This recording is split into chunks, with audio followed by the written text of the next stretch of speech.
Ladies and gentlemen, welcome to another episode of Mixed Metal Arts. This is Hunter Motz, and I have been honored / tasked / technically challenged with setting up and getting this chat going. This really builds off of the previous chat that we had, which was to just get the ball rolling on how we, as educators in various capacities, want to evolve some curriculum materials that can help onboard students into the 21st century and what those opportunity spaces might look like. And now, we picked out an opportunity space the last time, and now we're really going to work on developing and refining that. And on today's chat, we have Trevor and Claire. They're two educators who have pioneered the Monomyth curriculum, which is a way to basically frame everything that students are learning through the Monomyth. And they've had great success with that, and now they're looking to scale it further. There's Adam Hansen, innovator-in-chief of the Caliphate, and he's really been working on taking all those great innovation tools that companies bring and bringing them into the space of personal innovation. So how can you innovate yourself? How can you be more resourceful? And then there's Dusty, the woke centrist qubit, who has fielded, I think, about 1,000 technical calls in the last 25 minutes, as I have repeatedly broken the internet in the non-impressive way. Dusty, I'm very excited to loop in your thoughts as well, specifically on game design and how we can make all of the steps of this journey that students are going to be going on really engaging and exciting. For those of you who don't know, Dusty worked on such small indie titles as Call of Duty. Whoa, I did not know that. Yeah. It's kind of cool when the little guys get a chance. And by the little guys, we mean both the Call of Duty franchise and the Allies. Exactly. World War II. That's right. That's right. And then there's me. But the opportunity space that we talked about the last time is, what if we brought together the Monomyth curriculum, all of the great tools for personal innovation coming out of Outsmart Your Instincts and Ideas to Go, and then everything from the Straight A Conspiracy and the Mixed Metal Arts belt system, and then all the stuff that Brian Edward Hill talked about on the podcast in terms of using comic books, superheroes, Star Wars, all the great Hollywood franchises to self-author. And we cooked them into one super kick-ass resource that could be made available to people everywhere to help them onboard themselves into the 21st century. So without further ado, over to you guys. All right. Yeah, well, that was a phenomenal introduction, Hunter. I do have to say, you're much better at introducing things than you are at setting up Google Chat. But given how bad I am at technically setting up things, that is not much of a compliment. So thank you, Trevor. So did you guys get a chance to take a peek at the Prezi link that I sent out the other day? Yes. So I feel like that kind of seems like, I guess, like a natural place to start. Whatever thoughts, comments, concerns, questions you guys had for Claire and I guess I feel like that seems like a natural kind of jumping off point. Well, sure. So I guess before we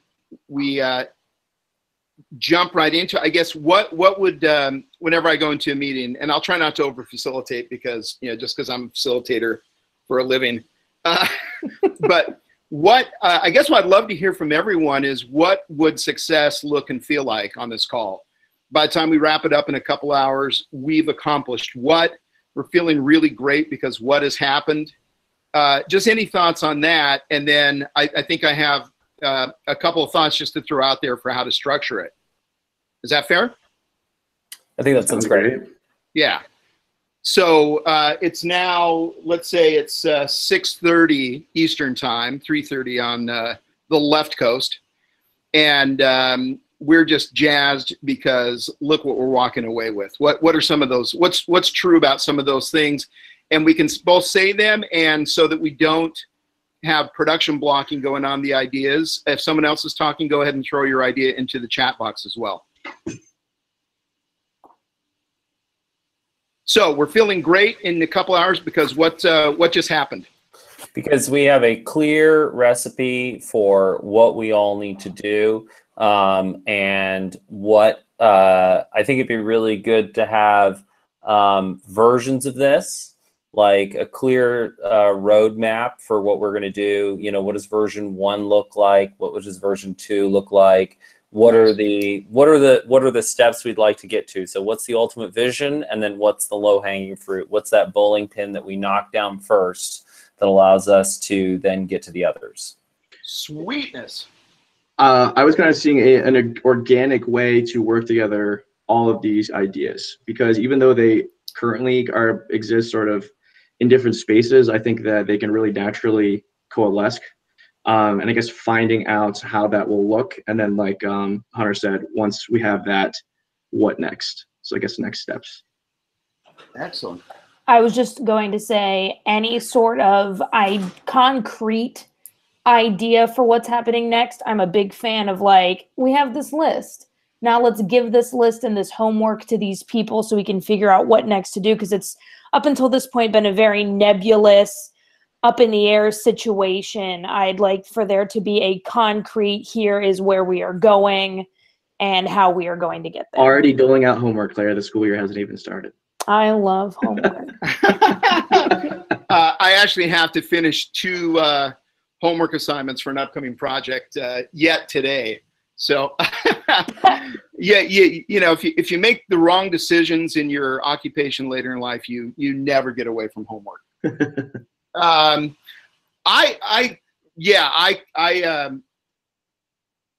on board with what you've said so far. The notion of at least having some steps outlined. Where do we go next? Bringing just some concrete definition to this and what we'd like to see happen. And so I've got something that we can do just to lay down a foundation, if that would be helpful. And we can try it, and if it's going nowhere, we can ditch it. But when whenever we do communications work in innovation, we have a series of questions that we call the opportunity expansion questions. So it's kind of wrap our head around the thing that we're working on. We ask very simple questions, and try to answer each question more than just once. We're not trying to come up with the answer, but really trying to get like what all is going on with this. So I think I have like 4 or 5 questions that I'd like to ask, and then we can each kind of take a crack at our couple of answers each to that. We can do a couple rounds on it and collect it. But just to make sure that we are starting to form a little bit of a group definition of what this is all about. Is that okay? Does that work? Okay. So these questions are very simple. I really wish so much of what we did was much more of a dark art and just, you know, opaque, but it isn't. It's very straightforward. So thinking of the so if we were to, we're calling it Monomyth curriculum. Is that the handle? Yeah. Okay. So what is true about the Monomyth curriculum? And just give us short answers. We'll do a few rounds. Just tell me, each one of you tell me what's one thing that's true about it. It's universal enough that it can work in any culture, but flexible enough that it can be customized to any culture. Nice. I like that a lot. Okay. We are recording this, correct? That's why you did all the intro and everything? Okay. Yeah. Good. I won't take notes. Did that. It was just me grandstanding. I just wanted to I wanted to open for you I mean, it's kind of been my dream for a long time. I just wondered if, you know, if you were just so kind of habituated that, you know, that's where you went.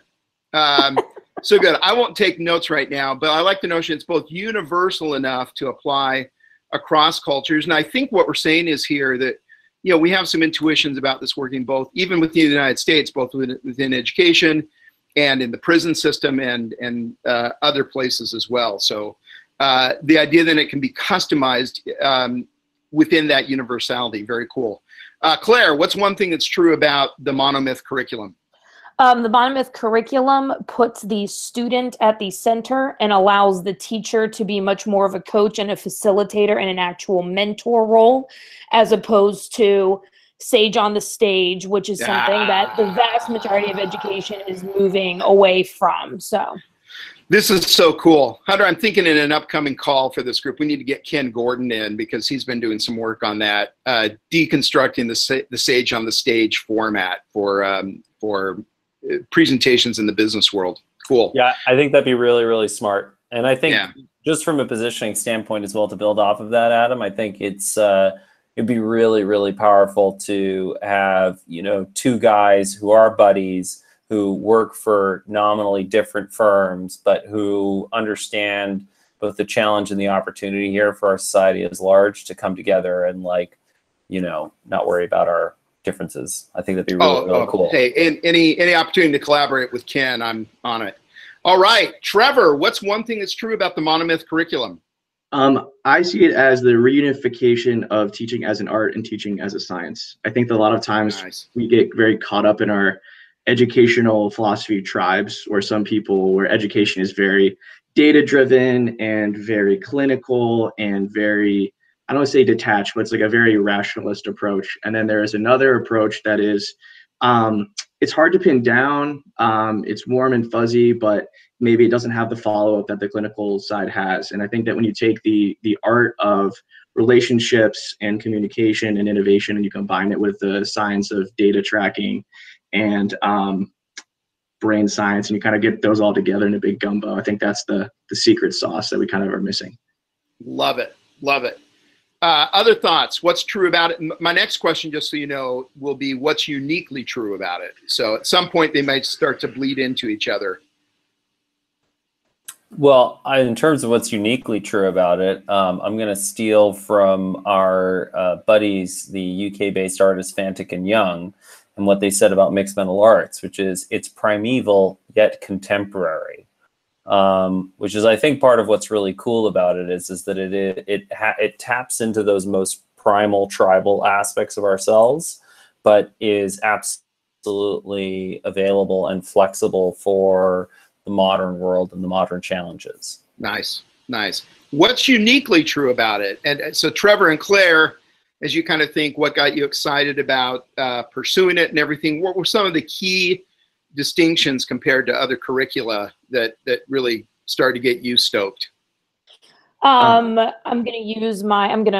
Trevor. The first analogy that I came up with for it is that it transforms the year of teaching from a patchwork quilt where it was like, now we're going to learn drama terms, and then we're going to forget about drama terms. We're going to move on to this other situation. And what it does is every unit becomes a different thread, and the year becomes a loom that creates one entire tapestry as opposed to segmented aspects. And another thing that's unique about it is the fact that, and what makes it different from anything else, is that it's not a prescription on how to fix a classroom. It's giving the teacher the tools to be able to self-identify. It puts the power back in their hands as opposed to taking it and removing it and prescribing something to fix everything that's wrong with them. Oh, I love that. I love that. And I'll just do a quick build on that, Claire, and that is, it's both the tools as well as enough of a framework or system so that you know how to use the tools. Yeah, yeah. Yeah, very cool. Trevor, what's uniquely different about this? For me, it's a platform as opposed to, like Claire said, a prescription. Yeah. I'm on a team that's working on developing and tweaking curriculum documents at the district level. And the conversations you're having is there's so much research out there, there's so many methodologies, and there's so many tools. But I feel like what we are lacking is if I'm to use a analogy that's way worse than the one that Claire had. I defined it as there's all this great food in the cafeteria, but we don't have a tray on which to carry it. So we are kind of caught up grabbing whatever the newest, hottest, pedagogy is, whatever the new method is, whatever the new tech is, but there's nothing that contextualizes how we use it. And when we were doing our last innovation or ideation session, I had the McCann Auto Shop, and I thought of the toolkit. That was my tool, and I think that is what this is. It is a toolkit in which we can carry all these educational tools that are being developed. That's perfect. That's perfect. Any other thoughts? What is uniquely true about the Monomyth curriculum? It's the only curriculum that gets students excited, not just teachers. Ah, this is great. We're actually starting to get, when we do stuff like that, this when we're doing claims development, whenever you can come up with the first, the only, that's a really great place to be. It's All always, right. Yeah, I mean, just to build off of that, it's always amazing when I tutor students, like, you know, they're doing whatever material, and then, you know, when they hit the Monomyth, they feel like this is some buried treasure. Like, what the fuck is this shit? Why have I never heard about this before? This is really powerful. I want it. It's the thing that's written on the back of the Declaration of Independence, and I don't fully know what it means yet, but guaranteed Ben Franklin has hidden treasure somewhere inside some sort of national monument, and if only I had Nick Cage to help me unlock it. Of course, Nick Cage is involved at some level. Yeah. Is there, Hunter, in that, am I hearing that, is there some sense that there's this, really? You guys have been holding out on me. What, you know, what's this all about? Yep. A lot of it is like, I mean, I think that's one of the most interesting things is that, you know, so often as educators, we're desperate for children to engage. And, you know, we sit there and we go off in a room as adults and try and cook up what we think kids need, rather than just listening to, you know, what kids are telling us they want and what engages them and excites them. And, you know, like, I think what's interesting is if you look at what's been happening with a lot of the podcasts and stuff like that, and a lot of the TV shows, like, they really focus on what people respond to. Oh, you guys like Vikings? You think Vikings are cool? We'll do a whole show that's just about fucking Vikings doing crazy fucked up shit, right? And, you know, I think it's very much the same thing with the Monomyth. It's, you know, anytime kids, you know, encounter this stuff, they're like, what the fuck? Where has this been my whole life, bro? It's not cool. Yeah. That's really cool. Any other thoughts on, so you actually, you're all brilliant. You actually presaged the third question, which is, what are some metaphors for it? Are there any other metaphors for the Monomyth curriculum? We've all got some great ones. We don't need to come, we don't have to make anything up. We've already heard some really, really helpful ones. So not a metaphor, but tracking a little bit back to what Hunter was saying, I think that when we talk about engaging kids, we only focus on technology and methodology. When you're planning curriculum, it's very clinical. It's very, I feel like thinking about how we engage kids doesn't really come into the implementation process. And it was for me trying to figure out how do we bake engagement into the very curriculum that we are planning our year with. I think that is kind of what makes it unique, is it's a consideration of engagement before we're in the classroom and when we're creating and curating the document itself. Well, here's a mind blower for you as you're bringing that up. I'll just get this out quickly, Hunter. And it's kind of a blinding flash of the no duh for me right now, but your point, Trevor, about usually we don't worry about engagement until we're like getting ready to roll it out. Like it's later in the process. Our whole work at Ideas to Go is involving end users from the very beginning, from the earliest stages, even like in the kind of thing that we're doing here right now. So I just want to throw it out there, and I understand there are any number of yes buts as to how it could be problematic or whatever. But what if we got at least 2 or 3 kids in on this as quickly as possible? And again, we always try to screen for creativity. So think of any students you've had, past, current, whatever. If you've seen a little bit of that creative spark in them and think they might be actually might be into it, and really get them in now, we can start building in those perspectives from the very get-go. Actually, at the end of the year, in preparation for data gathering and future situations on Monomyth curriculum, Trevor and I pooled our classes, and I have videos upon videos of student situations. And I know like 5 kids immediately came to mind that would be the most down to help with this, and they're only sophomores, so they have a vested interest in actually, like, one of the kids came to me in the middle of the year and was like, Miss Gillespie, why is education the way it is? And I was like, how long do you have, man? Like, pull up a chair, whippersnapper. Yeah, and another kid for their inquiry project, which is that like last piece bringing the whole year together, was studying standards in education. And she was like, so what are the standards that all the states use? And I was like, no state uses the same standards. And she's like, excuse me? Well, then who asks? And I was like, these are excellent questions. So that is a done deal. We just need until the 27th to re-find them again, and because that's when we see them. And then, yeah, they would. I have a lot that would be the most interested. Very cool. The other thing a couple of ideas occur. One, what if we laid the Mixed Metal Arts belt system on top of the Monomyth?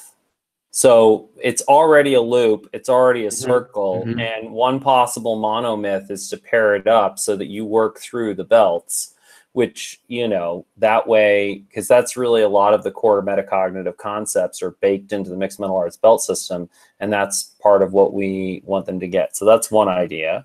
Love it. Yeah, that's towards the end of my year last year with my seniors, I tried to start doing that because a big focus for English 12 in Virginia is British literature and understanding how literature informs and reflects culture. And I found out that, as we kind of discovered throughout Mixed Metal Arts, kids don't really understand like what culture is and what it does and the effect that it has. So it was a cart horse situation. So by studying, using, I guess, the Monomyth tools to teach them about culture, that conversation became a lot easier to facilitate. Once they understood what culture was, they could see how and why literature would inform and reflect it. So I have a kind of a planning sheet I can shoot out where I was starting that process, and maybe the next call that can be a jumping off point. Or beautiful. I think that's amazing, and I think the other thing that I'd love to do in terms of Claire's request that we get to practical action, as soon as possible, I would love to get some sort of prototype up online. So that we can make it easily available, people can see it, and then they can respond to it, and then we can start iterating the online version as quickly as possible. Because, let's be honest, how did the 5 people on this call find each other? It was because we put shit online, and then we resonated with it and came together, and then we're like, oh, your shit's good too. Like, it's different. I like it. Like, why don't we have idea sex? So I think that if we can get a prototype up online and start putting things together, and then we'll just, again, so much of what I've learned from Adam is that, if you find the right creative consumers, they will help you guide and evolve your stuff far, far faster than you will just sitting in a little think tank. Yeah. Beautiful. Can I add one more thing on uniqueness? Absolutely. The Monomyth curriculum is unique because it flips the power dynamic between the sciences and the humanities and puts the humanities back on top. These rascally humans. and their emotions and their feelings. And their humanities. No, that's what I like about it, and the kind of the broadest, most adaptive definition of humanities. Hunter, I don't know if you ever got a chance to read, E.O. Wilson's last book, which really was trying to can we pull science and the humanities together and really get back to what it always was supposed to be. You are all so intuitive in your innovative mojo here that you've already kind of started to go into the next question, which it's just fun trying to keep up with y'all. And that is, let's see if we can come up with multiple articulations of what are the benefits of the Monomyth curriculum. And this is the idea. I'll just state it. You may have heard this before, but we don't buy or subscribe to products or services because of the product or service itself, but what it does for us. I buy a 1/4-inch drill bit not because I'm a drill bit collector. Maybe a few people who do that, and God love them. But at the very most basic level, I buy a 1/4-inch drill bit because I want a 1/4-inch hole. But then I can start to ladder up from that, and I can say, well, why do I want a 1/4-inch hole? Well, so I can join pieces of wood together. Why do I want to do that? Because I like building things for my family. And why is that good? Because I get really great feelings of self-sufficiency and can show my family that I care in that way. So in just a few simple steps, I've gone from the most unsexy item on the planet, a 1/4-inch drill bit, to feelings of self-sufficiency and care for my family. So that's what benefits are all about. So what is this thing really delivering? I'm not getting on board with the Monomyth curriculum. I'm getting on board really with what? And it can span the functional to emotional terrain, as I just did there. What are some of the, what do people get from being engaged with the Monomyth curriculum? Hunter. It gives people a feeling of security in a time of insecurity. Nice. Nice. Obviously, with globalization, a lot of people are very adrift, and it starts to give you some solid tools for making sense of the shared human experience, which is ultimately what's going to bring us together. So suddenly I get to freak out a little bit less, and I get to ground myself a little bit more. And then from that place of security, then have the confidence and the curiosity to be able to explore more. I want to do a quick build on that. And that is, you know, Plato has the good, the true, and the beautiful, right? Which kind of form the basis. Someone suggested once that there is kind of a fourth category that might kind of be there implicitly, but let's just go ahead and call it out. And to add to the good, and the good, the true, and the beautiful could be the heroic. And the idea that, you know, look, I dig irony as much as the next, you know, Nimrod. Really fun. I'm snarky, I'm sarcastic and everything. But at a certain point, we got to care enough about something that we can actually kind of, you know, declare. We can make a statement. We can actually put our feet down and say, this matters to me, and I'm going to go after this. So I think what's one of the benefits for me of the Monomyth is that it appropriately scales the heroic to something I can do tomorrow. Mm-hmm. Okay, other benefits. I think that the benefit is a solid and concrete link between classroom standards, everything that, like, literature, things that we have to teach, and what the students want to get out of their own life, and an attachment to something that is an interest to them and is immediately applicable to them in their lives. So that question of why do we have to learn this becomes obsolete. I love that. Trevor. It gives them a reason to care about what we're teaching them. So like we implemented our working version of it this year. And instead of telling our kids that we're going to teach you this information so you can get good grades and go to a good college and then get a good job, or you're doing this because I said so, we weren't just teaching them material to perform tasks and to demonstrate their proficiency, but we were providing a context to have deep, meaningful conversations. So like our theme for our sophomores was power. So the year became an exploration of what power was, how it affected them, why it affected them, why should they care, and it gave them a reason to come in and to read stories and to read literature and to develop and hone the tools needed to do so, because they wanted to answer that question and they were excited about it. Excellent, excellent.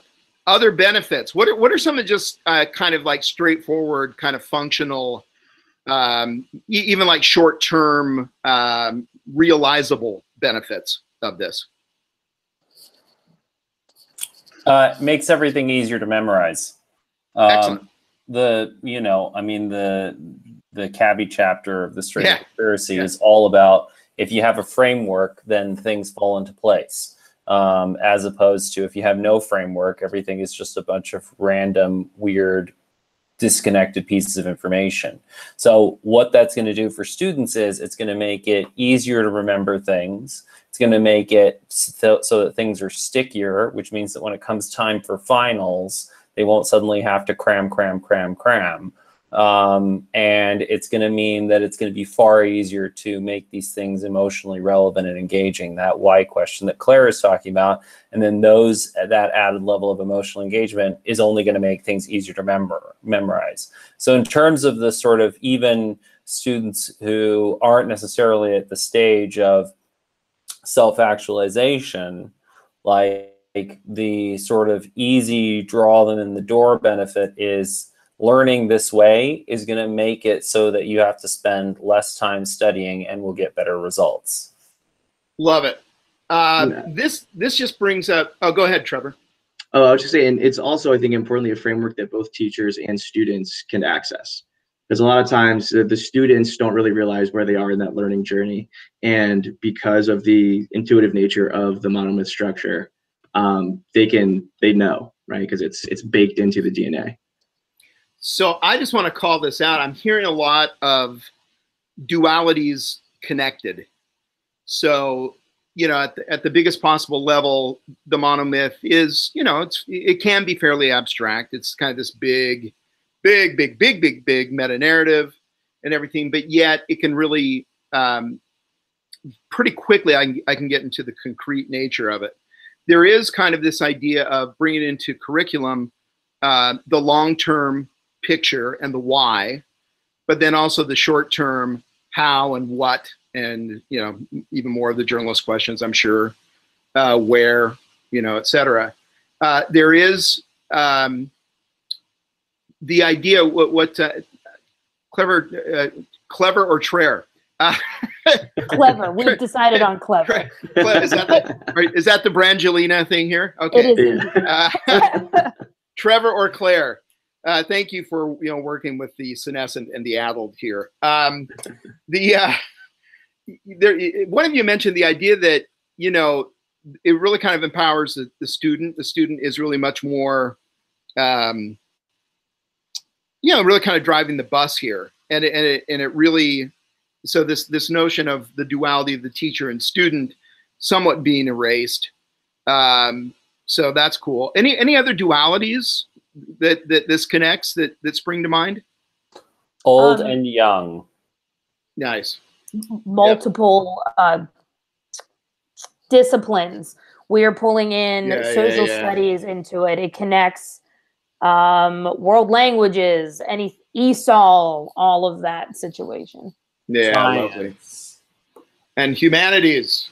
Yeah, I mean, what you're going to make, I mean, it's not hard to think about how, students always have to memorize the utterly dull, dry process of doing a scientific experiment, right? Observation, experimentation, blah, blah, blah, blah. Well, that's just another description of the monomyth, just with much more boring terminology. So I think if you suddenly this is a science educator's dream, because if we can suddenly be like, oh fuck, this thing that we've been talking about for so long is actually just the monomyth, and we can see those stages, right? I mean, how much more exciting when rather than observation we have call to adventure, right? Yeah. And then experimentation is the road of trials, right? Yeah. Long dark night of the soul. Oh, it turns out that our data does not fit our initial hypothesis. Right?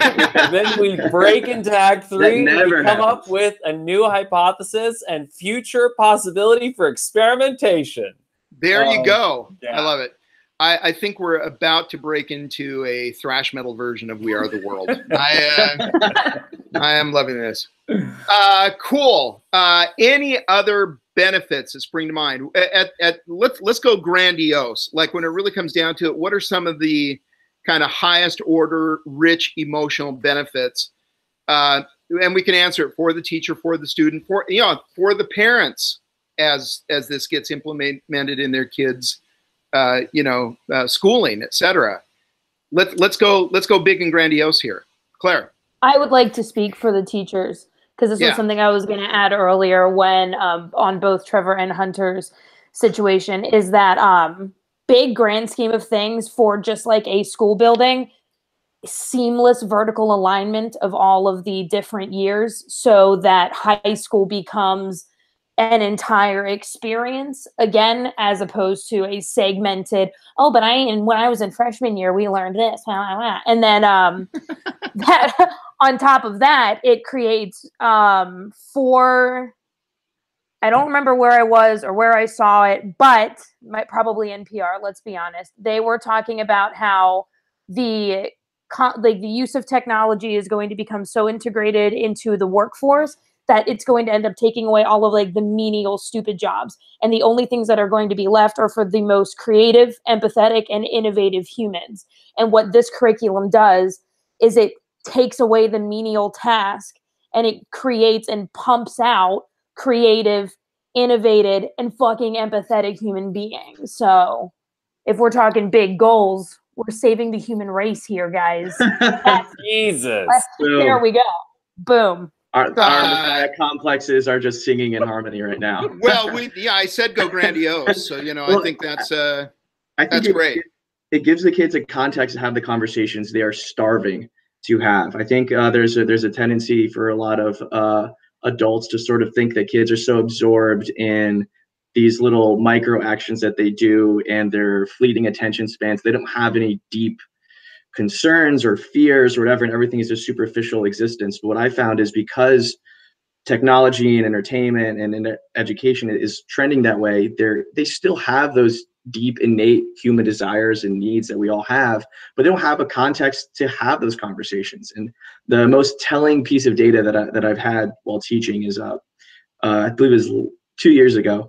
I had a year where I was, going out of my way to be innovative with the modes that my kids communicated their information, the mediums through which I tried to do indirect instruction, and there was technology and all this stuff. And my kids said that their favorite part of the year, let's sit in a circle and let's talk about how people act and why people act the way they do after we read The Lord of the Flies. And they were hungry for it. The bell rang and the kids didn't want to get up. And there was nothing fancy that I did. It wasn't anything that I as the teacher allowed this to happen. They just were given a context to be successful and to care about having those deep human conversations. And I think that is what we need to lean into when it comes to especially instruction in the humanities. Love that. Going into benefits, and Claire, thank you for being willing to speak very selfishly on the part of teachers. I'd like, as we do benefits, everyone to remember, have y'all seen this acronym before? WIIFM? What's in it for me? And yes, we need to, it's naive to assume that we don't have to get really kind of mercenary on that and really try to figure out, like, what's this really doing for teachers? What's going to get them excited? What's this really doing for students when it really comes right down to it? We know, research shows, finally with some of the great work in behavioral science, the rational actor, Hunter certainly has spoken about this quite a bit, but we've dethroned, kind of this bullshit archetype of the rational actor. We don't make decisions rationally. We make them emotionally, and then we backfill with really as smart sounding rationale as we can possibly cobble together.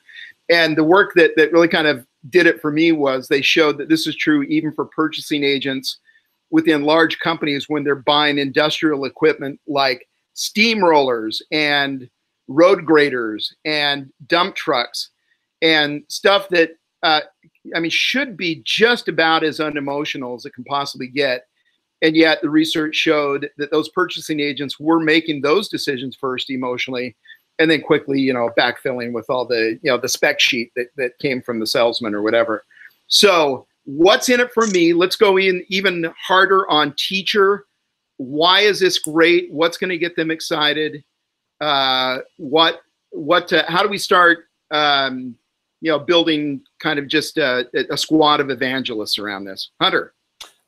It gives, I think, a lot of the appeal is that, suddenly you have plug and play context.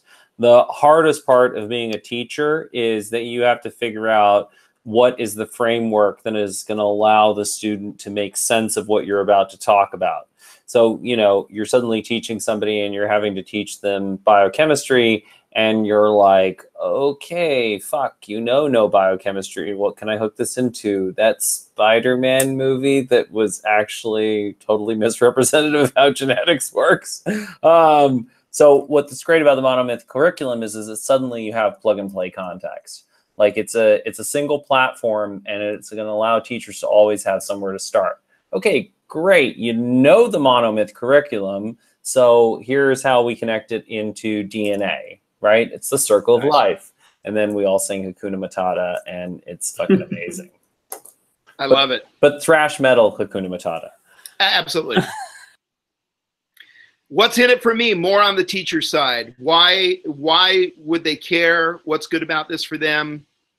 It's a top-down way to process instruction that I don't think we pay enough attention to that when it comes to designing frameworks. It's very bottom-up, and by having a top-down, it's a way to make sense of the teaching process in a way that doesn't involve someone, throwing themselves into the literature and poring over all the different methods. Because like Hunter said, it's like, okay, so I'm going to teach the kids English. What does that look like? Where do I start, right? It's like, okay, so words, right? And we scale down to the up so much that I think the reason or the purpose gets lost on the kids, and honestly, sometimes on the teachers. It just reaches a point where it's like this factory idea of the kids come to me, I fill them up with information, and I move them on. And it kind of gives a reason and a framework, kind of just uses a jumping off point, if nothing else, for that process. Nice. Claire, any other thoughts? Emotional benefits for teachers. What really is going to get to them, get them excited, and actually even get them to be, like I mentioned earlier, evangelists? Like what are they going to see here that's going to get them excited to talk to another teacher?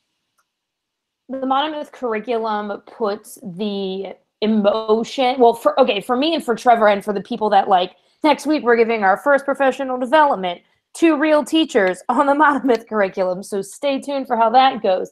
But what it does and what got me interested in it and what got me fired up in the beginning was it gives us back the ability to have control over our art, and it gives us the ability to fall in love again with teaching, because by connecting one overall goal throughout the year, it gives the teacher accountability. So we know we're on track. You can immediately see the effects of your labor instead of just the punching grammar into kids' heads for 45 years and all of the inane vocabulary. You're able to see and have those conversations, and in real time watch your student shifting and growing infinitely faster than any other model that I've used. So that's what's hooked the people that are excited in our department. We have other people coming in and being interested in other schools. My husband is an elementary school teacher. He's interested in doing it with his music for the elementary school kids. It's it's new enough that but it's also, it relies back on their skill and where they are as a teacher. So it just reinvigorates the artist in the teacher, as opposed to now you have to do this and you have to fill out your grade book in such and such a way. It breathed life back into me. And I mean, I haven't even been doing it for that terribly long. So we've got a 35-year-old, not 35-year-old teacher, a woman who's been teaching for 35 years, who has was running up to me at the end of the year with all these posters. She's like, I have ideas. And we're like, yay, Cheryl, see you at the end of the summer. We're so excited. But the fact that she's excited, and she's generally a ball of negativity.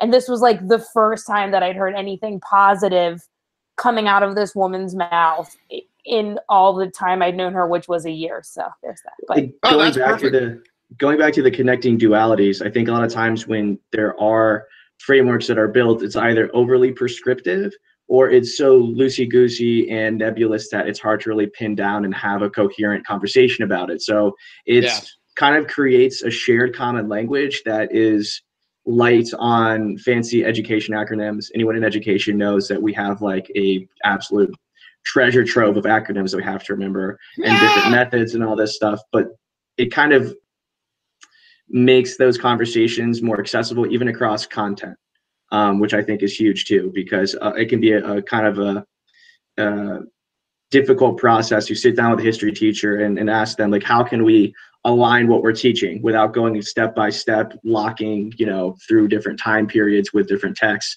Now you can just be like, how are you talking about power or truth or identity in your history class, and how can I just explore and discover those ideas in my English class? So it's just gives a context to have that conversation across curriculum, across grade, across interest level. It makes teaching cool again. I think the point is that it's amazing just how, the word teacher, I mean, in high school, we didn't necessarily we kind of loved some of our teachers, and there was a real sort of appreciation for them, and certainly a respect for them and their education and all of that. And it's been amazing coming to America and just seeing the degree to which that's not true. Teacher just has a lot of negative emotional connotations here. And, it's just they get criticized all the time. And I think that, reframing the teacher as mentor, shaman, master sensei, all of that sort of very primal monomyth curriculum. I mean, it just reframes the role of the teacher and reminds us that teachers are some of our favorite characters in stories, like Obi-Wan, Yoda. That's, and did you say Darth Vader? It's the Gandalf. Oh, Gandalf. I was like, Claire. Darth Vader, my greatest teacher. Both the gray and the white. Yeah, exactly. Yeah. I thought Claire was going to advocate for the Mono-Sith curriculum. There is always one. Yeah. So I think as quickly as possible, we get some in the swag store. We get some rainbow colored hats that say MTCA on them. Make teaching cool again. Mutka, hashtag Mutka. Very cool. Any other thoughts on benefits? How about students? When it really gets down to it, what's some language around what is most going to get students? I know we have some already, but let's take another stab at it. I'm really into it as a... Oh, yeah. Dustin. If you do make hats, make education great again. Mega. Make education great again. I think that's actually pretty dope, especially if you have Mega Man on there. There you go. Dustin, very nice, man. Thank you for chiming in, baby.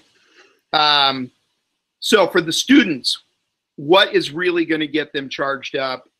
What's going to get, what are they going to start saying to kids that aren't in their school about what they're doing that they're all excited about? What does that look like? The words that I heard out of my kid's mouth were everything makes sense. It was it was as simple and easy put as that, because suddenly everything had one thread and one theme, and it all connected together. They could see where we were going, and what was more important is they could see where they came from. And having the ability to look back on a year and have the self-reflection of because we all know that growth looks different for every person and for every student. And the fact that we have to prescribe them a simple letter grade is an absolute atrocity to the individual.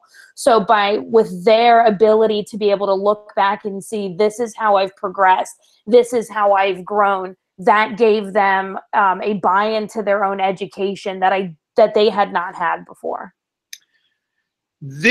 So something's coming up, and I'm speculating a little here, but Hunter and I just a couple of days ago had a conversation about and I don't know, Trevor, if this came up when we spoke or not. It's been plaguing me for about the last week. But the ladder of competence, right? So unconscious incompetence to conscious incompetence to conscious competence to unconscious competence, right? At a certain point, we get so good at what we are, we don't even remember what life was like before we could do it. It's effortless. It's totally system one in the behavioral science jargon. But then that's always been seen as kind of like the peak. And it was driving me nuts because people who are unconsciously competent aren't often great teachers. You know, Michael Jordan kind of sucked as a coach, and so did Gretzky, you know. And so it occurred to me that there needs to be like a fifth level, which is conscious competence about your unconscious competence, you know. And what I'm wondering is, I'm wondering if this could actually make, just by virtue of the process, if it can make the students better teachers of what they just had here. They remember where they were. You know, they can remember what, you know, unconscious incompetence and then conscious incompetence look like. And that kind of seems to be the trick for kind of breaking down unconscious competence so you can then actually propagate it. Hunter. Well, this, in terms of, you were talking about imaginary lines that we're erasing here, and I think there's a real opportunity for it to erase the line between grades. Because what should be happening is that if you're an 11th grader, you've already been through 10th grade, and so you should then be serving as a mentor to the 10th graders to really help them on that journey. And I think that, you know, if you have the Monomyth curriculum, then you have the potential to have that and to really serve that cross pollination. Because the whole thing is that, you know, the current grading system means that, you know, success and mastery are seen as scarce commodities. Like, your success is seen as a threat to my potential success. So Yeah. I do this shit where I like put my arm around my test and like tell you a bunch of shit that's not true, so you fail, and, you know, really shitty passive aggressive behavior. But the point is that having the 10th grade do well if I'm in the 11th grade doesn't fucking affect me at all. So, you know, you can have the 11th graders, you know, be much more empowered to mentor people in the grades below, which I think is awesome. Love that. Love that. All right. I want to move us on. I had something else came up to me. I thought we can do just a really quick run at this. And again, if it's not getting us anywhere, we can ditch it. But thinking into the future, and I'm already starting to build out, you know, kind of the communications of this, and, you know, I'm pulling together the full marketing and advertising plan for this now. What would be some real killer metrics that we might go after? So, for example, when we're doing work in healthcare, we always encourage our clients on a new treatment. You know, what are some novel endpoints you could go after? We know everyone else is talking about, you know, getting the right diastolic, systolic, you know, numbers going and everything, and doing that better than anyone else. But might you include some quality of life metrics, for example, and speak to the patient not just as the, you know, kind of the incorporation of numbers, but a flesh and blood human as well. So again, killer metrics, both from the very wonky, straightforward to the more quality of life stuff. Hunter. Parents and students talking about school again. Yeah. You know, I mean, that's sort of the last big stakeholder after students and teachers is parents, and getting parents, you know, parents never know how to talk about school. And then when they focus on specific subject matter, they feel unqualified to have a conversation or provide mentorship or provide guidance. If you have a framework that unifies everything that they can lock into, then again, they have context and they have a place to start so that they can start having productive conversations. And one of the biggest metrics, for example, Adam, that Andreas has found with Academy X in Sweden is that because of the My Better Me curriculum, parents actually start having conversations with their students about school again. And they're often like confused. They're like, I don't understand. Like, what the fuck happened? Why are we now talking about school and having productive, pleasant conversations again? Well, so I'd love that. That's so cool. Getting the parents excited about it. You know, I look back to what's in it for me.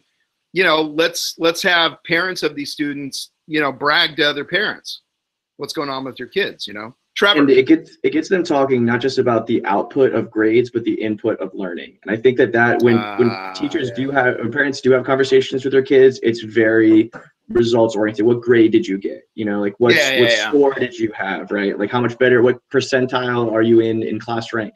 And instead, what hopefully the Monomyth can do is give them a subject matter to discuss that's about the learning process. You know, what big thematic idea are you exploring? Which skill or standard are you struggling with? What did you learn about human nature through that exploration? I love that. Going from No Child Left Behind to No Student's Soul. Exactly. Not fully accounted for and strengthened in some way. Cool. Claire, what would be some killer metrics that we could generate? So like when Hunter gave the visualization of like the kid protecting their test, teachers also do that against other teachers. And it's this weird competition within the field of like whose shit is better. And Trevor and I work in a gigantic school with a gigantic amount of teachers, and I know almost no one outside of my department. What this can do is it can also create a community of teachers within a school that before had never seen or talked to each other. So it's not just like we're trying to achieve the global community, but it's also about bringing that community into the smaller, the more pocketed realm of not just like within your department and then social studies and English, but with the entire school finally being able to work together. And that recreates a climate and a culture that will also affect the students and the administration. I really love what you said about community, Claire, and you know, it's easy for us to go to, and let's have both the, you know, the very far-reaching, you know, we are the world global community, but I mean, really, community begins with two, right? So what does that look like? How can you start? I love the idea now of a colleague at your school whom you've maybe just passed by before, don't even know his or her name, but now you're actually having a productive conversation. Yeah, and it takes away the competition. Like teaching isn't a sport. It's I mean, if anything, it's a marathon, not a sprint, and you got to work together with those. But plus, also, like the only other people who are there for teachers are other teachers. Like, that's the long, the short, every like all of it, and the fact that we are weirdly competitive with each other over test scores, like AP, IB, SOL, whatever your state score testing is, it defines you. And this is a way to redefine us as human beings and then take away that pressure and just let two people who love what they do have a conversation about why they love what they do. Hunter, this is your buddy's comment, Fantic and Young. Let's gang up on the opportunity here instead of on each other. That's great. Yeah, and I think also, I mean, it is that thing of competing for status, right? When we don't have a sense of psychological safety or belonging, right? So, you know, if I think the nice thing about, you know, unifying everything under one umbrella is that it's saying everything counts. Like all departments have value. They're all different expressions of the same thing. So therefore, you don't have to get into the internal dick measuring of whether STEM matters more than the humanities, which is really you worrying about whose department's going to get funded more, which is really you worrying about your salary, which is really you worrying about making your next mortgage payment. Awesome. So, you know, so yeah, I think it is saying that everybody has value and that there are many approaches to making sense of the world. Well, because the Monomyth curriculum doesn't just have to be a prescription for inside your own classroom. Like one could run a professional development under the Monomyth curriculum platform and have the teacher be their own hero again. Like talk about best practice. Like this can be for anything. It's building. Go Trevor, go. It's the thematic distillation of teaching. And I don't mean teaching in terms of teacher in a classroom. I just mean conveying information from one human being to another, right? Here's a problem. Here's why you should care about the problem. Here are skills that you can use to solve the problem. You solved the problem, congratulations. What are you going to get from it internally as an individual or as a group? I mean, and it's taking that framework and it can be applied in the classroom. It can be applied to PD. It can be applied to any context where you're teaching people anything. Well, but it also gets to the question of why the monomyth emerges as this universal pattern, right? Mm-hmm. And it's, you know, there's an underlying process of how behavior change happens in humans.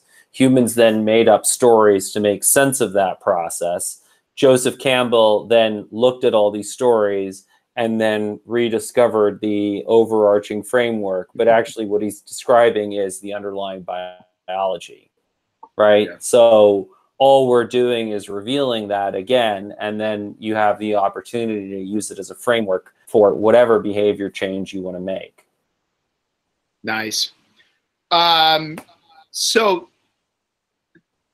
Claire and Trevor, I get to ask naive questions. That's part of what I get to do. So are there, like, how often are you surveyed as teachers about overall engagement and satisfaction with your work? How often are we surveyed, or how often are there actions taken based on that survey? Well, both. Well, first question first, and I'd love to hear this answer the second question. Yeah, so we're surveyed very frequently, but whether or not there is actual action that comes from that, I think, is the disconnect. I don't know. Would you agree with that, Claire? Well, yeah, to an extent. I think that we're surveyed continuously about like how effective our teaching methods are, which is completely asinine because who's gonna, like, I'm sorry. The way that they do, the way I'm not good. But that's the thing is, like, if somebody were to be, sorry, I'm not going to get on this tangent. I'm not going to. It's just, okay. It's ridiculous. Like, imagine if actual humans were to answer that. What might that look like? Well, yeah, that's the problem, is that, like, it's okay. So back to the actual question. Back to the actual question. How often are we surveyed? In the sense that you're asking, I think incredibly rarely. So what I was focusing on is like your engagement and job satisfaction. Oh, okay. Yeah. Nobody wants to basically hear the never. answer. Because they know exactly, because the answer is we're not doing great, because the profession as a whole is kind of in the toilet. And you know, that's why teacher retention rate is so low. That's why teachers are leaving the profession in droves. That's why schools are having a hard time recruiting people. That's why there are teacher shortages all over the country. Claire, you taught in Arizona. Yeah. And didn't they take the language out of their laws to say that you don't have to have a teaching certificate, you just have to be like a breathing, functioning human being? So Arizona, because so the national rate of teachers quitting the profession in 4 years was like 30%, and in Arizona, brand new teachers quit the profession within the first 2 years at a 46% rate. So it was really a slaughter mill for teachers as a state. And what they ended up doing, because they've been having such a hard time of keeping anybody with a pulse and a teaching degree in the classroom, is they changed the laws so that it's no longer teacher, it's now person in the classroom. So anybody with any degree at all can just walk on in. But yeah, no, we're not asked by administration. Like, there's a very short check-in, and I'm gonna like jump off of what Trevor, like, it's everybody's constantly talking about the teacher salary. Like, absolutely, teacher salary has to do with it, but that becomes a bearable thing when you feel accepted and you feel loved and your like the hierarchy of needs in Maslow. When your self-actualization is fulfilled by your job, you can make excuses for, you can like get along with the rest of the stuff. Yeah. And that is so low, and that like teacher burnout is so high because the teachers who are trying are exhausting every possible resource that they have, and then ones that they don't have, in order to try to keep functioning in their classroom and keep their students functioning. So, well, I love the potential. That was another tangent. Yeah. But. No, it's great. And I think it's really important to hear this. The potential here in moving the needle there for teachers on engagement and satisfaction with what they're doing, I love. You know, let's make education great again. Super. All right. Other thoughts? Any other killer metrics or anything else around this? I just want to get this into the hands of teachers. I think a lot of times when things try to get implemented on a grander scale by like a few organizers, what ultimately ends up happening is it's this bastardized Frankenstein version of what it truly was. Yes. And education is obsessed with compliance. And it would terrify me to see or feel like this was being used as a stick to beat teachers instead of a carrot to get them to want to push themselves personally and professionally. So I want to go right to the consumer, right to teachers, as opposed to, I mean, if it ends up going broader or greater, that's great, but just into the hands of the people who are actually going to be using it. I got to get you this. Where am I? I would also say, just in terms of like the people who are actually going to be using it, like getting it into the hands of students and parents as well, because, you know, nothing builds the cachet of anything educational than students are clamoring for it. I mean, imagine something educational that students wanted and students loved, then, you know, teachers and parents and school administrators will be rushing to get all over it. So I think that's the other question is, you know, in terms of the marketing and the positioning platform, Adam, how do we make it so that it's something that teens love and teens want? And that, you know, again, we're talking about being student-centered in what this curriculum is about. I mean, potentially it's even the same thing in terms of student-centered in terms of its marketing. Yeah, as we were talking here, it really got me thinking about, I just put the link in for, I have no expectation that any of you ever would have heard of this thing. It's from 4 or 5 years ago, maybe more. This website, Fake Grimlock. It's actually, I said gridlock. No, it auto-corrected. But Fake Grimlock just has this saying, he's like a robot dinosaur who dispenses innovation wisdom. Step 3 is iterate till awesome. And it's just, you know, and that's what we need to get going here. So how quickly can we get, you know, a minimum viable offering going on here, get it out there. There's enough there that it can keep teachers going, and we can start collecting feedback. And then we just tweak. We just iterate till awesome. And I think that's really how change actually happens. And the fully fleshed out, we have all the answers. This isn't going to have to change for a decade. That it's a fantasy. That's not how stuff happens. Well, that's why we marketed it to our department, not as that prescriptive situation, but as a, hey, this is an experiment. Would you like to be a part of our experiment? That's it.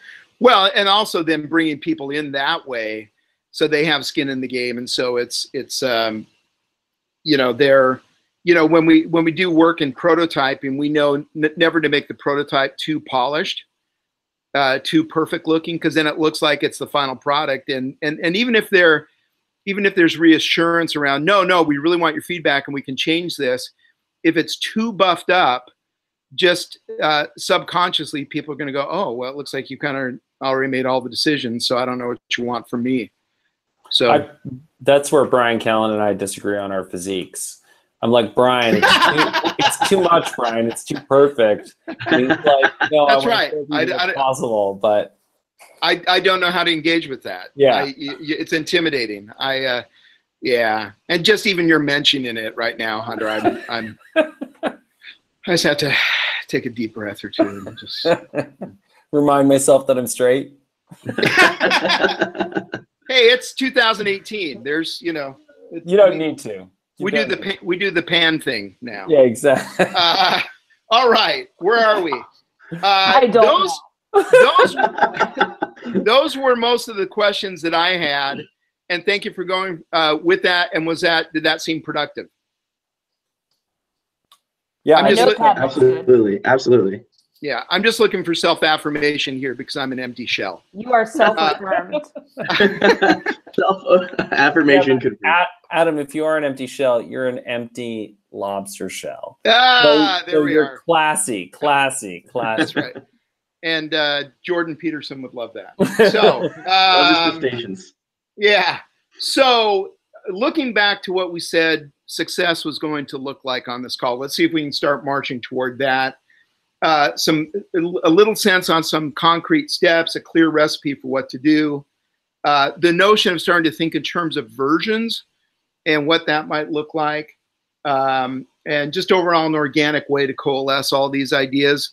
Let's we can do a couple of things. Let's see here. Do this at the risk of dead air, Hunter. I always say this, and then I don't even do this when I'm putting out content. I never edit, or rarely edit. But I'm going to ask maybe for just a little quiet time for each of us to write down. And it's not the answer, it's one possibility. So what could be kind of like the first significant thing with which we launch? We get that website put together, people go, they look at it, and what do they see there? Think of the journalist questions: who, what, when, where, why, how, and answer at least 3 or 4 of those. And if you need a quiet moment, gather your thoughts. Hunter might already have something going. So while Hunter is laying down, is dropping some science, let's Trevor and Claire go ahead and make some notes and jot down what that might be for you. Sir, Mr. Motz. Yeah, do you want me to share my idea? Well, tell you what, let's give it a grand 45 seconds of just contemplation. Yeah, and if we could have the Jeopardy music right now, Dusty, that would be great. I was thinking the exact same thing. That's not helping.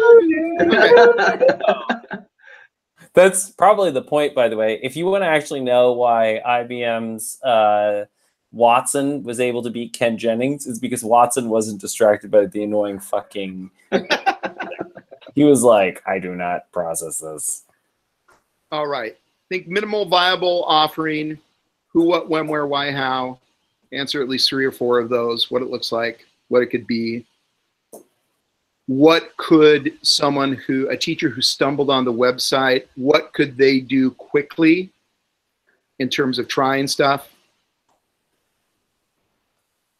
etc., etc.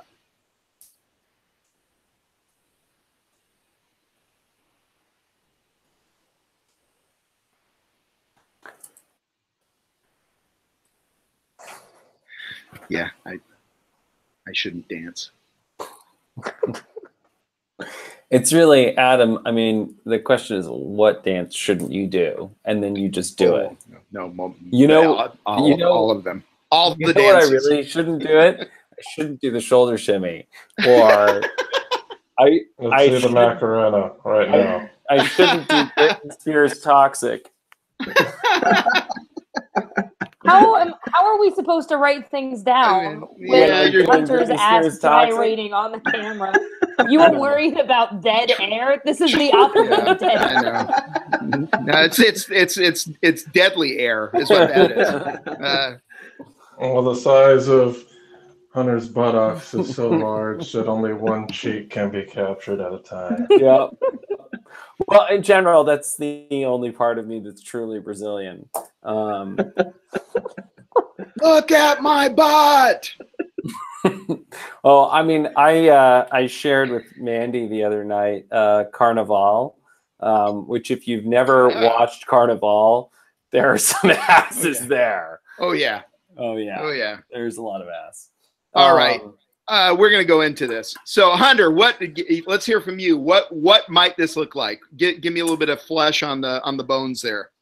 Yeah, so I loved what Matt Madonna and Mandy cooked up on the website with that circle that is navigable for navigating the mixed mental arts belt system. And when you Google the Monomyth, you always see lots and lots of those hero's journey graphics.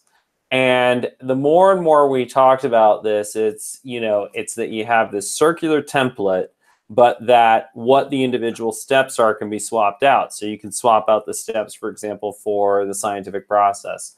And I would love if there was, just as the minimum viable product, a web page with that circle, and then maybe even you just have like along the top a series of icons, so a book for literature, you know, some crossed swords for history, a beaker for science, whatever, and that you can seamlessly navigate between all of these things. But because that circle remains static, you're getting the clear visual message that it's one framework that applies across subjects. Love it. I was just refreshing myself. All right. Trevor or Claire, who wants to go? All right, Claire. All right. Well, based on that very constructive few minutes of silence that we had there, I came up with a lot of question marks. My cat slept on my notepad, so it was great over here. The thing that I got was that it's coming from teachers, because the best professional development that I get, a lot of the stuff that you see that has taken traction is when teachers are trying to help teachers from their own classroom, from their own world, as opposed to like a college professor being like, oh, this is what you could do in your classroom with all of this fancy nonsense. Like that it's a grassroots campaign. My man, Bernie Sanders. I really like the circle idea that Hunter gave.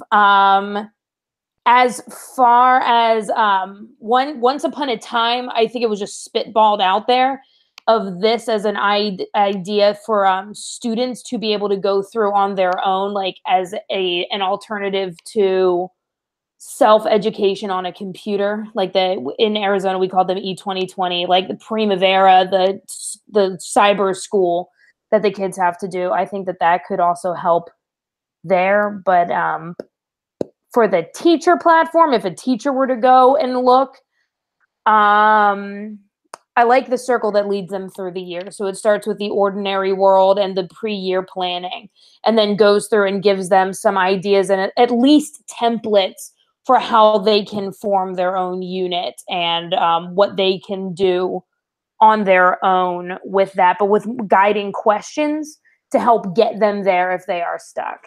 Yeah, I'm seeing it as like a suite of tools, and I'm definitely on board with the structure that Hunter mentioned, but also a place for teachers can sort of, or whoever's using it can give feedback. And we really need to communicate the idea that this isn't something that is done and dusted, and here you go ahead and use it and tell us how great we are. But it's like, here's this working model that we have that you can use and you can iterate, and we want your feedback. In fact, without your feedback, this isn't going to go anywhere. So really communicating that idea of group, this grassroots, it's a process, it's an experiment, we're iterating, we're building this collaboratively. It's not something that we have done and look how great we are, go forth and use it and then, you know, give us money. It's how can we generate this together as a collective? And we want information from all stakeholders, teachers, students, parents, whoever is using it. Yeah, and I think to build off of what Clever and Traer are saying, you know, I think it really is about redefining that model of intelligence, right? I mean, that's so much of what has come out of these interviews with mixed mental arts, is that we've all been operating on the wrong model of intelligence, which is sage on a stage, rather than, you know, that we are there as the guides by the side. Like, we're here to just help organize and harness all of your great ideas and facilitate them. But in the end, you know, you know, humanity's problems are going to be solved by humanity. It takes the group mind to really figure this thing out, evolve it forward, and all of that. And that, you know, that needs to be baked into everything we do, but that's how we actually solve it. So I think that's really, really great. And I think the question is how we communicate that up front, early and often, and hopefully how we also make that visible. And the thing that I'm thinking about is that, you know, Katie O'Brien and I did some consulting for IAC when they bought the Princeton Review. And that was all done under, I think I mentioned this on the last call, but that was all done under the Match.com umbrella, which owns all the dating websites. And one of the things that they did in there, which was really, really smart, is that you're in this office in the middle of New York City, and you have all these computer programmers, and they're all hacking away at lines of code. but they had all of these television monitors all over the place, and literally just streaming on the television monitors. They had stories of couples that they brought together, like who had gotten married, who had had babies, who had had all of that. And so how are we doing the same thing so that it's like, yeah, you're seeing whatever it is, but it's like, you know, how are we seeing, oh my God, this teacher had this really great idea. This teacher is using it in their classroom. This student came up with this really great tweak on the thing. Like, how are we making the crowd visible? Because ultimately it's one thing for us to say, like, we want the crowd, but like, we have to really make it clear that, I mean, to the earlier point that Adam said about people being surveyed and then what's actually done, we have to make it clear not only that we are talking about wanting the crowd's input, but that we're like actually using it and incorporating it. Nice. All right. So here, let's try this. Think of the ideal first follower. So I don't know if you all saw the TED Talk, the crazy guy on the hill at the park, speaking of bad dancing, doing his thing. And then as long as it's just him, then that's just kind of, you know, weird guy. The moment someone else goes over there, then it starts to get kind of interesting. And then, so kind of the key role of that first follower, and then certainly, yes, it builds the second follower. You know, as soon as you get 5 people, then by golly, this is actually a thing. But it starts to become a thing as soon as you have that first follower. So thinking of the ideal first follower, let's be really wishful here. What might be true about this teacher, or maybe even administrator? I don't know. I don't want to make it too narrow, but I don't want to make it too broad either. But let's under the heading of wished for first follower, and you don't have to come up with the answer, but let's come up with a few. What might those folks be like? What might be true about them? Who are they? What pain are they feeling? What are some of their deepest hopes, desires, etc.? One thing I'd like to see from first followers is that they're category defying. So, you know, I think it would be really, really great, because I think that's the thing is that if our first followers end up being too much alike, then it starts to become really easy to pigeonhole this thing and say, oh, the Monomyth curriculum is for XYZ type of person. Yeah. As opposed to, holy shit, like this is being used. Like, that's why I'm excited if we can have this thing being used at, you know, Los Angeles Valley College, Leavenworth, schools all around Claire and Trevor, and, you know, within companies through Ideas to Go, right? Yeah. Or whatever it may be. Like, I think that I would like to have it be as category and in as many countries as possible so that it's as category defying as possible. I think that'd be really, really good. I think these people, I think one thing that they might have in common is that they have given up on just doing more of the same, right? Like there is such a tendency with all of our various cargo cults to just think that the solution is to flap our lips harder rather than to admit that everything we've been doing hasn't been working, and that rather than railing against better ideas, we have to, as Adam always says, criticize by creating something better. So it's the group of people who they don't have to necessarily know the answer, but they have to have understood that meta principle, I think. Nice. I think socioeconomic areas and from different schools, because like Trevor and I happen to work at a pretty well-off school in quite an affluent part of the country. But when I began developing this curriculum, I, like in my first few years teaching, I was in Truck Stop, Arizona, where like the kids rode a bus for 4.5 hours to get there from the reservation they lived on. So like it can get kids from all over, but I think that like Hunter said, it getting prescriptive for like, oh, this would be, oh, only my honors kids, because I hear that all the time, is like, oh, this would work really well for your honors class, but it wouldn't work really well for my kids on XY, like 504 IEP, which first of all, then they're prescribing their kids not by their own identity. We're not getting into that. Anyway, multi leveled socioeconomic backgrounds, and with different, because each different areas, like urban DC versus rural Arizona, they have like similar-ish problems, but they're in completely different packages. So like from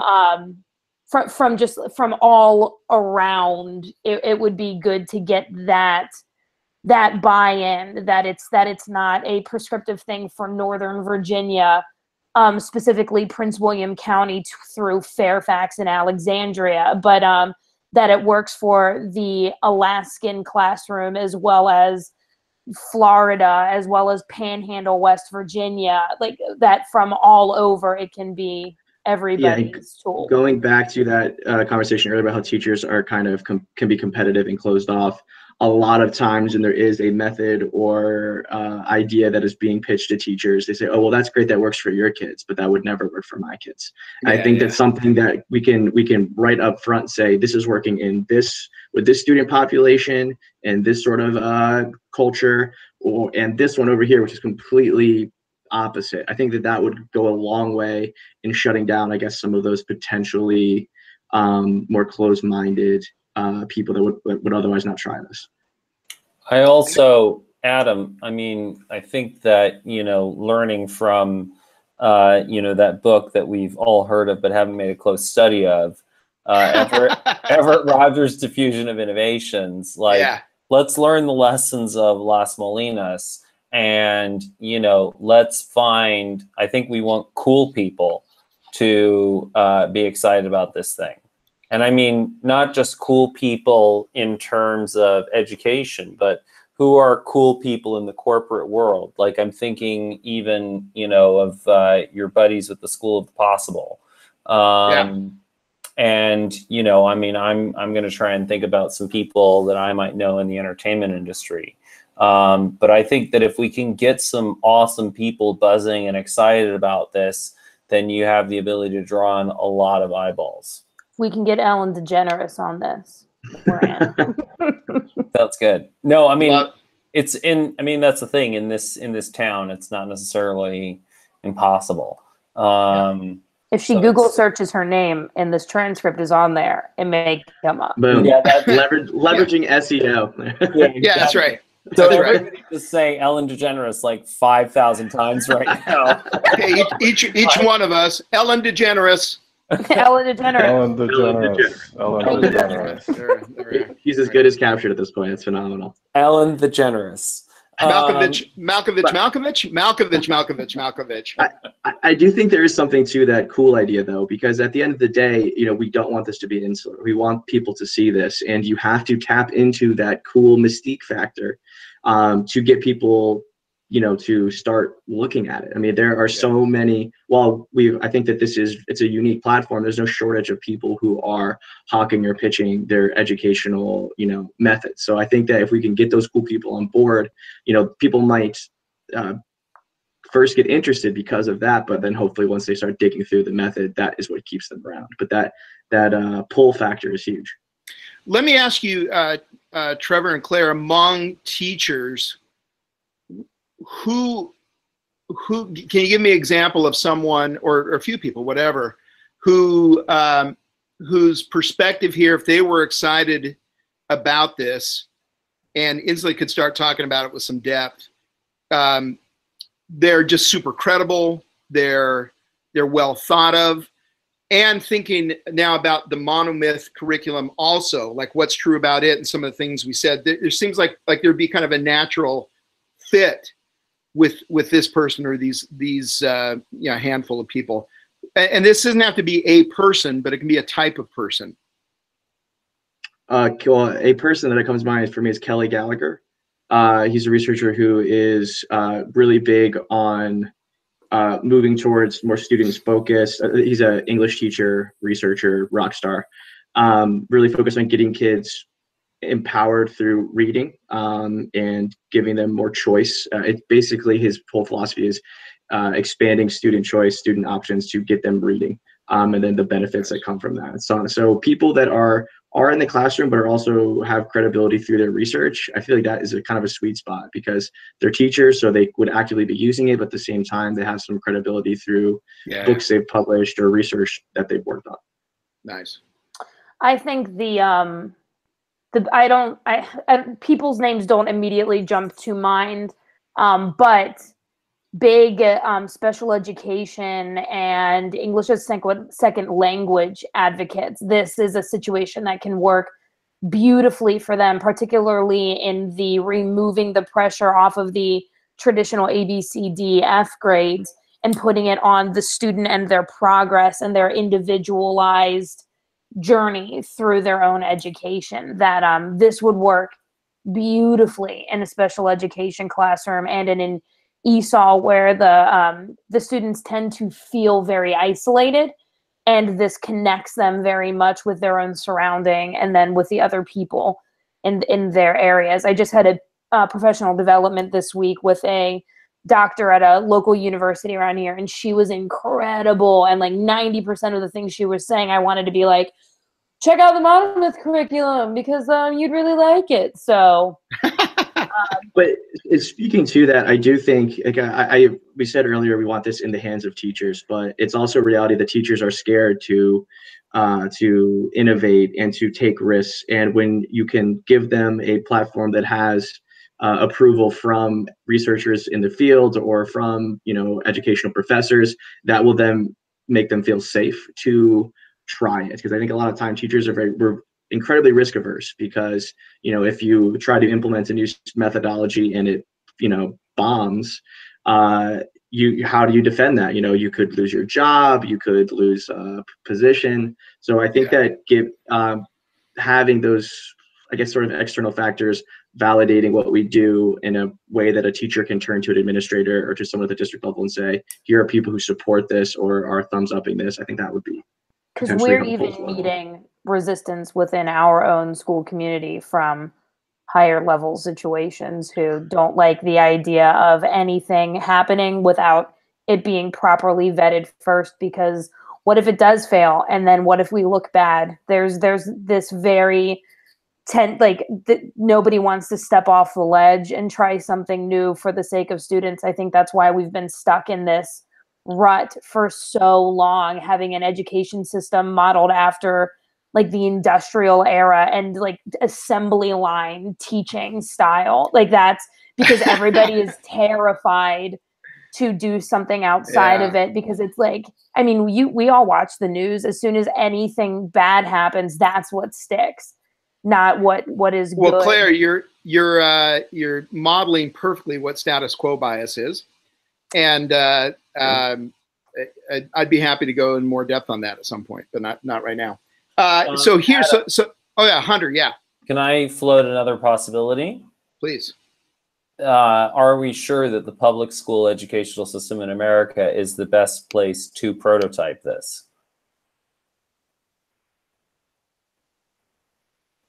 Like, I wonder if communities, because that's the thing, is that, the public school system is very loss averse. It is very status quo bias. And, there's a real fear around experimentation. And it doesn't mean that we can't find people in public school who won't be game for this and won't be game to try it. But I think that so that it doesn't necessarily require, the write-off or sign-off of a superintendent, like, we should find ways that it can be slipped into the classroom fairly seamlessly in addition to whatever's going on. So how do we make adoption easy, where it's like, hey, I'm teaching my regular thing that everybody is comfortable with, but then on top of that, I'm just slipping in this framework as a casual aside. I have the diagrams on my wall and I can, assign it to people, but also people like homeschool parents or, some people in the private school system, or, Los Angeles Valley College, like, they, at the community college level, they have this real awareness that they have this onboarding problem, and they have a different set of incentives and there's different cash. So, you know, or, you know, inmates, for example, who the problem is so clear that they know that they have to try something different. I just wonder what target area should we be focusing on? So I have one more question coming from this that kind of pulls some of this together. And then before we conclude, I want to allow some time for Trevor and Claire to talk through the latest iteration of the Prezi. All right, so let's go for it. This will be a bit of a challenge, but let's thread this this angstroms wide needle. What might be in order to have the sales story? It would be really cool if we could generate some case studies, some acid tests, you know, some stress tests. Like we prototyped it here. These are the results. So something that's relatable, but it's seen maybe as tougher. If you can succeed there, I feel a little bit better about it. It mitigates some of the risk I'm feeling about it. But yet, this notion of also, if you can figure out like how to make that adoptable to them, that'd be cool. But maybe we can come back to that latter part later. What would be some great acid tests or some stress tests if we succeeded there? You know, it's you know, the lyrics to New York, New York. If I can make it there, I'll make it anywhere. You know, I'm sorry to have subjected you to that. What might be one stress test? We succeeded there. That says something. You now feel better. You're going to think about this more because, man, if they really did that there, then you know there's a there. Hunter. Inmates. Love it. And what might the story be? The Monomyth curriculum was used in in-house training, and here's a cool metric. X% more inmates did what?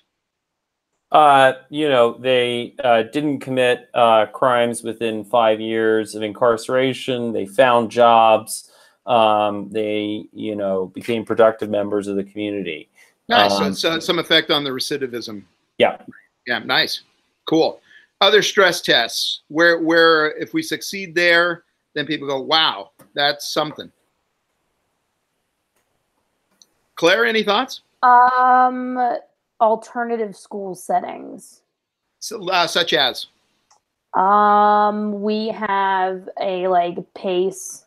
I don't know. I don't remember what it's called. I'm reverting back to Arizona times, but like, well, in Arizona, they had a separate school set up where if you were kicked out for whatever reason from your base school, you could go there and it's all packet work and it's like absolutely ridiculous.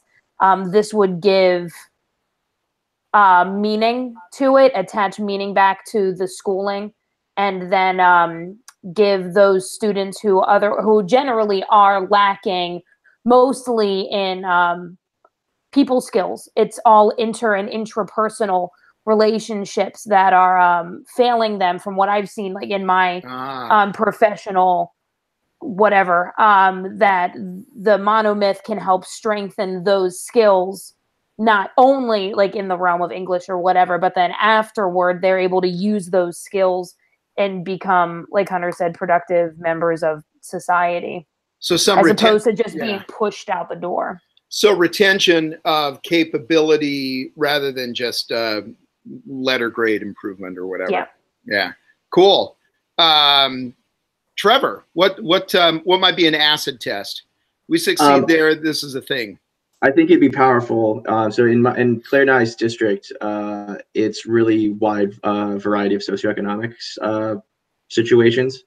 So I think if we could have a data set that says kids at this school with this number of students that are on free and reduced lunch versus this school where maybe it's a little higher, and we can pull both data sets and say that this isn't about catering to a certain audience, regardless of, because when you look at the research, the average cost of homes is the best predictor for academic success for the Wow, neighboring school really? district. Yeah. So it has the biggest effect on student Wow. performance. So if we can say this can supersede that typical data point, I mean, that would be huge. Awesome. Hunter. Tribal peoples, or whatever euphemism we're using, indigenous peoples, First peoples. Obviously, I think there is an easy plug and play here for celebrating your existing culture and then helping you find a bridge between your existing culture and then the culture of modernity and industrialization. Oh, I love that. Yeah, really making it relevant. Like, yeah, fully embrace your culture. Here are all the great things you can learn from that. And now here's how to adopt that same big story in a fresh way. Yeah, and I think there's real in linguistics they always talk about covert prestige. That dialects like the Southern dialect, which aren't necessarily cool, are actually cool because there's a covert prestige there, and I think there would be some real covert prestige to. Imagine if Native Americans and the Maori and the Zulus and all these sorts of cultures that, have some badass cachet around the world are really embracing this Monomyth curriculum. I love it. I love it. Hey, folks, really good. I honestly, I can't wait to hear the recording here because I think there are at least, right now there are 27 things that I want to flesh out a little bit more. That's the precise number. Any other thoughts before I turn it back over to Claire and Trevor? Yes. One last thought in terms of populations is obviously the inner city. And people who, this is something I've been tooling around with and sort of playing around with, is that there's obvious opportunities to join gangs all over the world, whether it's, the Bloods and the Crips, MS-13, or a gang like ISIS or Al-Qaeda. And the problem is there isn't a compelling alternative, and that compelling alternative isn't branded. So I think part of what could be cool is, how does the Monomyth curriculum become the initiation ritual for being initiated into this much larger gang of a tribe called human? That is, where we've got all the best financial opportunities. We've got your back in the sense that we'll provide security for everyone through the police system and through functioning governments. Like, how do we brand that? Because there is, again, covert prestige, obviously, from the whole gang culture. And that's really, what mainstream society is it's a big gang. And it's the most powerful gang on the planet. And we just actually want to recruit more people for it. Love it. Trevor, Claire, we have, what do we have? We have about 20 minutes-ish left, something like that. Do you want to talk through the Prezi? What would you like to do? What would be a good use of our time here? And I'm sorry that I'm not getting to this until now, but hopefully this has been productive. Claire, what do you think? We can talk through the Prezi. We can just, I don't know. I still am not concrete on what next steps are for where we're going from here. Do you want to do that? Spend some time on that? That would be excellent. Yeah. Hunter, your thoughts? Yeah, I think, Claire, if you guys are going back, what is it, the 24th to the 27th? The 27th is first day kids. The 20th is first day teacher work week nonsense. Yeah. So I think our goal, what we'd love to have happen is to have that first version of the website up by then, so that when you're meeting with teachers, there's a prototype up there. And again, it can be rough and ready, but it starts to show what we're thinking about and saying, listen, we need your help iterating this. This is the first version, but we would love some new thoughts. Okay. And how does is that a Trevor and Claire go make a website situation? Or what does that look like? We can make it together. We can host it wherever the fuck you want. We can create a a new website. We can do it through the Straight A Conspiracy. We can do it through Mixed Mental Arts. We can do whatever the fuck you want. Okay. And then, you know, we just have to herd all the cats. And, you know, see if Matt Madonna has some time to work on the visuals, see if Mandy has some time to work on the website. And I think that if we can get that up in the next 2 weeks, that would be a fucking phenomenal next step. Okay. Well, you have so obviously you already have a nice starting point with the Prezi and some good, some great visuals there. So I would say, yeah, under the idea of iteration, let's get it going. Yes, we want to look good. We want to, you know, be attractive and to look professional and everything, and so that there is some confidence instilled in the viewer from the get-go. I think you have, in terms of overall design direction, you've got a really great first start.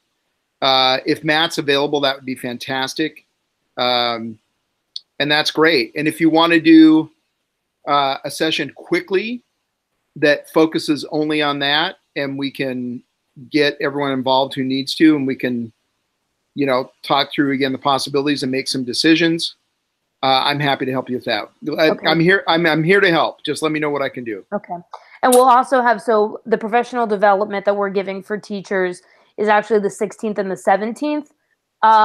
And so we will be able to have, like, that's an immediate turnover for whatever does happen with the website, that we'll have people that are able to go back to and show what they've done. And like we have our beta group is on the ground and running, even though it is only we sneaky have other people from other schools in our district coming on to work for it, but we're not allowed to have other.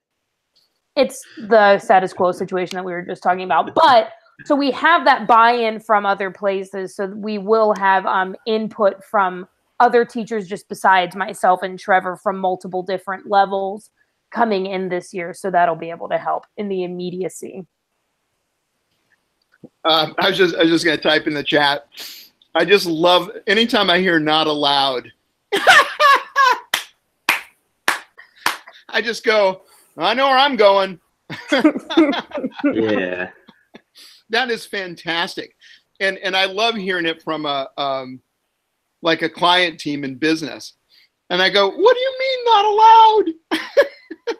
Well, in this specific case, we said, hey, we have other people interested. And she said, no. And we said, all right. So that's why it's like backdoor. I mean, it's fine. It's, you know, it's just, you know. No, but I also, it's like, I can't believe that as an adult, I'm sitting here like in my career being like, well, I'm not allowed. Mom said no. So, well, whenever I hear not allowed amongst adults, I always go, well, that's a really interesting opening position.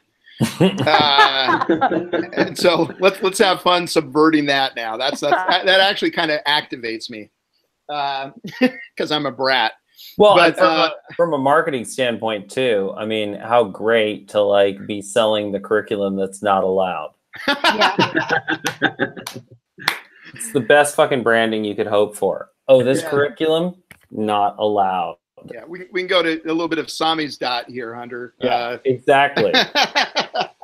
All right, other things, concrete steps. So we have some thought of what's going on there. What would be an ideal launch date? Like it can go live. What's the wish? Tethered somewhat to just a little bit of reality, but not too much. September.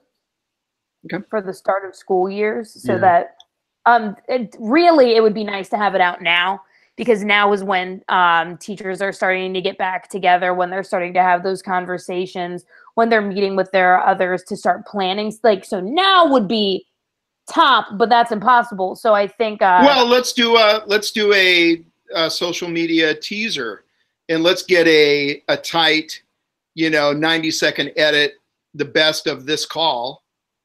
I'm making it up, whatever it is. Well, we could splice in some of the videos that we took from our students talking about. Yeah, I have them all right here on my phone. Yeah. Yeah. And we have some student surveys as well that we could put the text in there. Yeah. What, to get a little bit of a teaser going would be kind of cool. People go, oh, okay, this is something I'm going to want to look into. Yeah. Cool. All right. Other concrete steps. What would you like to walk away with here? I would like to engage Ken Gordon and Brian Edward Hill in this process. Yeah. And at the right point, as quickly as possible, it's 3 students. Yeah. I've got 3 names written down here. I can actually get a hold of them over Remind. If Trevor, did you have anybody in mind? We can talk about that later. But I have I have one. Yeah, I have 2 kids who specifically asked me about why education sucks. That I know they would have a vested interest in changing it. And if you have one, that would be perfect then. Yeah. Do you, Trevor and Claire, do you teach any of the same students? No. No, but we sponsor a few clubs. Model UN. Johnny K was one that I was thinking of. Yeah. I love him. Yeah, he'd be phenomenal. And that's what he did his inquiry project on as well. Yeah. Awesome. So for concrete steps, and this might have to be another call another day, but Claire and I created, obviously we created Monomyth so it could scale to other contexts, but the working document as is focused, I guess it's coming from the perspective of a teacher. So I would like to see, I would at some point want to run through the Prezi with you guys and get your perspective on how it could look presenting to those other audiences. Because I mean, it is intuitive, but obviously I'm swimming in the water of education. So when I make it, that's what informs my process, even when I'm trying to pull in other ways it could scale. So I would be curious to see what bits and pieces you guys think would translate seamlessly into other situations. It's also very English-based, and to be able to bring in the other disciplines, world languages, mathematics, those kinds of music class, any of that. Yeah. Well, I think getting 2 or 3 of the kids in on that would be fantastic. Yeah. Yeah. Cool. Great. Well, ladies and gentlemen, it's my great pleasure to have not totally fucked up the technical parts of this call and to move this conversation forward in general. Also, literally right now, to continue your 24/7 mixed mental arts programming, Hayden Bruce is hosting the Pragmatic Christian MMA chat, so you can join that. Hayden is awesome. He's got a podcast by the same name and has been repurposing the mixed mental arts belt system for a Christian audience. And that's really the whole point is that, it's just a reaffirmation that in general, these frameworks and what we're talking about really fit all cultures because, what humans have always been trying to do is make sense of the human experience. And we should never lose sight of that. We should never forget that all of the blind men are feeling their way around that big old elephant. All right. Thanks so much, everybody. Thank you, Adam. Thank you. Absolutely. Clever and Trare. And thank you so much, Dusty. And thank you, everybody who watched. All right. Take care, y'all. Bye. Thank you, folks. Bye. Bye. Ciao, ciao.